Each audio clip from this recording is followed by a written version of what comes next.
I have to wait for the beeps. Wait for it. Good afternoon, ladies and gentlemen. I can hardly see you, but I can sense that I have a fantastic audience, which I'm very grateful for, particularly after lunch. And I'm not stern at all. I'm more or less a younger version of Richard Cartwright.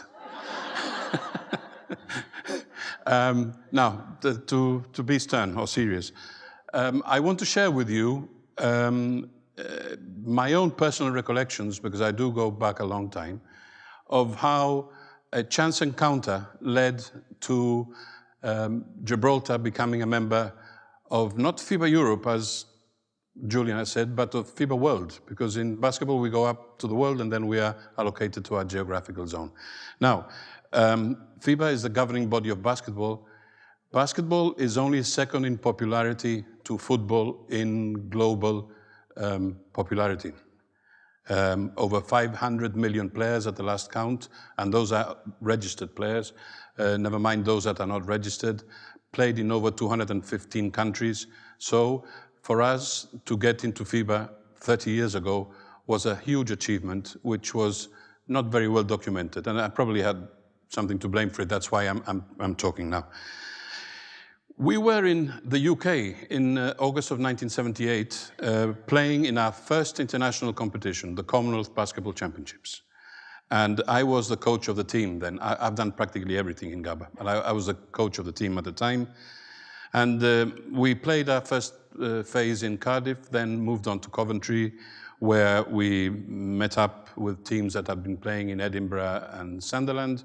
And it was on the very first day in Coventry, in the De Vere Hotel, I'll never forget the name of the hotel, where at lunch, my late friend and assistant, Cecil Sant, and I were in the queue for the buffet, a rather long and slow-moving queue, when suddenly the gentleman in front of me, in front of us, turned round and asked, "Where are you from?" "I am William Jones." I immediately recognized the man. But before I go on, let me just give you a few facts about this larger-than-life, slightly eccentric, manifestly flamboyant character.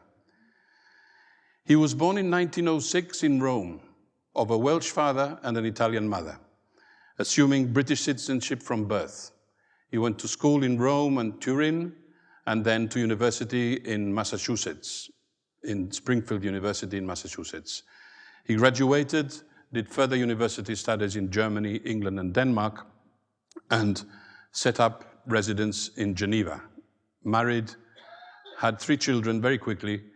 His love of basketball, which he had played in Italy and obviously in the United States, resulted in him introducing it to Switzerland. And such was his drive that 2 years later, in 1932, he and a friend co-founded FIBA. He was only 25 years old. So if you look at it, a 25-year-old co-founded the world's governing body of basketball. He was so determined that within 2 years he had convinced the International Olympic Committee to declare basketball an Olympic sport in time for the famous or notorious Berlin Olympics of 1936. War broke out. He stayed in neutral Switzerland, and not having a lot to do with basketball, let me say that by that time he was living with his girlfriend, Ursula Frank, who was also his secretary. Remember the name, because it'll be part of my story later on. During the war, because he didn't have a lot of basketball to deal with, he engaged in espionage for Britain. He became a spy. When the war was over, he then carried on. In 1956, he moved the FIBA headquarters to Munich. His executive meetings and the way he chaired them were notorious or renowned. They were virtual orgies of food and drink, starting from Saturday afternoon through to Sunday evening, through the night. And obviously, the people who served in those executives at the time were all his cronies. He ruled basketball much as he pleased, rules included, and his known aversion or dislike of American supremacy, because he maintained that their winning everything was not good for global development, led to an amazing incident, which I remember very clearly. And this was the final of the Olympic Games in 1972 in Munich. The Americans were keen to win their 8th straight gold medal and were being strongly challenged by the Soviet Union at the time. They were winning 50-49, having just scored 2 free shots, and there was only a second left, so it looked like they had it in the bag. But the Russians were creating a bit of a demonstration at the scorer's table, claiming that they had asked for a timeout, which at the time you could have between free shots, and had not been given that timeout. So Dr. Jones decided that, let's stuff the Americans, for want of a better word, came down from his seat, told the referees to give the Russians a timeout, and told the timekeeper, who must have been very flustered by the time, to put 3 seconds back on the clock. 3 seconds might not seem a long time, but in basketball, it is a reasonable time. So after the timeout, the Russians put the ball into play from their basket, but Dr. Jones stopped it again and said, no, the clock is not back at 3 seconds. The poor timekeeper had to put the clock forward to 1 minute, 1 second, and then run it down. And he hadn't got down to the 3 seconds yet.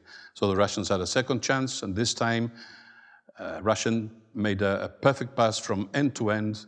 A tall man by the name of Belov, Alexander Belov, outjumped the Americans, picked up the ball, scored the basket. Bob's your uncle.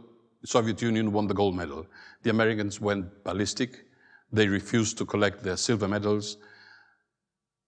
To this day, they still have a protest. Fat lot of good it's going to do to them. They're not going to get it. So here in front of us was the most powerful man in basketball.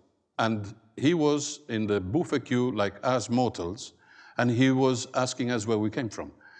So I replied, we come from Gibraltar. And he said, Gibraltar, I see you're playing in this competition, but why don't you belong to FIBA? Why aren't you members of FIBA? So I replied, I didn't know we could. To which he said, do you belong to the Spanish Federation? I said, certainly not. We can't even go into Spain. This was 1978. And do you belong to the English Federation? I said, no, not at all. We have our own federation. See, you have sporting independence. You must apply, and you must apply very quickly. There is a World Congress in 6 weeks' time. But please get somebody to support your application, preferably not from Europe. So Canada sprang to mind immediately, because we were having a very good relationship with them, particularly in Cardiff in our first phase. And I suggested Canada, to which he said, perfect. These people have no enemies and they will be great supporters. So we got the ball rolling, wrote the letter. The Canadians were quite happy to take it to the Philippines, where the World Congress and the World Championship was being played, or was going to be played. And it didn't get there in time, because it had to go to a central board. Because you see, the process is that applications of that nature have to first be vetted by the central board. If they are supported by the central board, then they go to the World Congress for ratification by the whole membership. Now, central board meetings were held twice a year, and the World Congress once every 4 years. So we missed out on 78. We had to wait till 82, where it was going to be held in Bogota, Colombia. We missed out on that as well, and then it went to Barcelona in 86. Now, what happened during that time? As you can imagine, our friendly neighbors immediately got their powerful machinery going, and if any of you follow American politics, you'll know what filibustering means, and that is at any central board meeting, they made it a point of talking and talking and talking, and time ran out, and there was no time in the agenda to discuss Gibraltar. So I wrote letter after letter after letter to the then Secretary General, who you can see on the screen now, Mr. Borislav Stankovic, by which time Dr. Jones had died. He died in 1981 of a stroke. And I thought, there goes, or there went our faithful supporter. Mr. Stankovic would always reply, patience, we will get there in the end. And we did. In January 1986, I was in bed with some type of flu. when my wife walked in with a classical FIBA gray envelope. I opened expecting another holding reply, but no, this time it said, your application has been approved by the Central Board and it will be put to ratification by the Congress in Barcelona on the 1st of July, 1986. Please arrange to pay your first annual contribution or subscription, 100 Deutschmarks, and make arrangements to attend the World Congress. Whatever I had, flu or whatever, disappeared immediately. I was over the moon. We made arrangements to go to Barcelona. I spoke to Mr. Stankovic several times. He advised me to be ready to rebut any last-minute attempt by the Spaniards, and I would do that by waiting outside a room where the Central Board would meet immediately on the eve of the World Congress. He wanted me to be there in case he had to call me in to rebut anything. Anyway, my friend George Barabish, who was the treasurer of GABBA at the time, and I traveled to Barcelona as we were being driven from the airport in an official limousine, approaching the Princesa Sofia Hotel where the Congress was to take place. We saw a lot of Televisión Española mobile units outside, and we looked at each other and asked each other, that's not for us, surely? It wasn't. Anybody who follows Match of the Day, Gary Lineker, the presenter, was signing for Barcelona that day in that same hotel. So that was great in a way, but a bit disappointing. We thought we'd be on Telediario and everybody would see us, but no. We walked into the hotel, nobody knew us, although I'd written to everyone, every single nation in the world, including Spain, asking for them to support our application. I had to do it with everybody. We still spent quite a bit of money and time, afternoon and evening, canvassing and doing our last bit. Well, I sat like an expectant father outside the Central Board room, waiting to see if I needed to rebut anything, but no. After an hour, a gentleman walked out. I recognized Stankovic. I went up to him, shook his hand. He said, don't worry, I think everything will be okay. The next morning, we went to a room adjacent to the Congress Hall, and we had with us the representatives from Aruba, Cook Islands, and the Federated States of Micronesia. So in effect, there were 4 superpowers waiting to be included in the World Congress. There were 172 members present there, and the president, after the initial speeches, said the first item on the agenda is the ratification of new members. I propose to take the 4 together, since all 4 have satisfied the requirements to become members of FIBA. Spain objected, saying that they wanted to address the Congress on Gibraltar. My heart fell. What are they going to say? The president, a Catalan by the name of Pere Sust, rambled on for about 15 minutes, saying things, beautiful things like, we would always welcome any Gibraltarian who would want to play for Spain. We are always willing to help Gibraltar with anything they want, not only in basketball, but in any sport. And I didn't know whether to throw something at the guy who was not very far away from me, but I'm neither stern nor violent. When he finished, the president rather pointedly waited a couple of seconds and then said, anybody would like to add anything? And nobody did. In fact, I don't think anybody paid much attention. And then he said, we will now proceed to vote individually. And the voting was shown on a huge screen where all the names of the 172 countries were there. Green light for yes, red for no, white for abstention. And it took the first 3, they all got 172 greens. And then the moment of tension, Gibraltar, 171 greens, and Spain didn't even vote against. They abstained, they flashed the white light.